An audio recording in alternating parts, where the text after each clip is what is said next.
Here's a rough one for you, but one from the history books. The Mitsubishi Galant. This was like their Toyota Camry, Nissan Maxima killer or competition. Did not do as well, although I do recall the old one, the Diamantes, were really, really nice. Double headlight look to them. This one has definitely seen some years, and it's been picked through. Looks like it was in one heck of a accident where something entered the vehicle, so it's toast. Interior on these things, I mean, pretty decent bucket seats. And this one had, what, 174,000 miles. You can see the dash layout, although, again, this car's a little rough, but hopefully you're able to make that out okay. Nice gray cloth interior. Again, mostly a Camry killer. I also think you would say that this would go up really tightly against, gosh, what was the cab forward design of the Chrysler?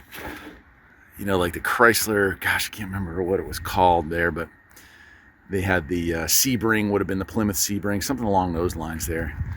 But an overall good car, got a little sporty dual exhaust thing going. And this had the 2.4 liter engine in it, and I'll show you that here in a second. But drum brakes on the back, disc on the front. Nothing too spectacular.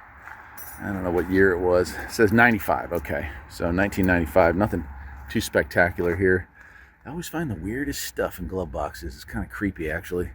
We got ourselves a little cigar action going there. I do like a good cigar from time to time. Let's take a look at the engine real quick here. So it is the 2.4, I believe. It's almost, I'm not sure what the, let's see here. I'll go up here and check it. I don't have my glass on, but I'll let you read that. It's pretty much the same engine that was in the Mitsubishi Outlander that I had, just an older version of it. Power steering, AC, of course, all the amenities of the time. This one did have cruise control, and you can see here, somebody took the time to add a cold air intake. Got to make these things go fast, you know. Anyway, that's it. 1995 Mitsubishi Galant in kind of a plum color. Good looking car. Good looking car. Till next time, my friends, take care.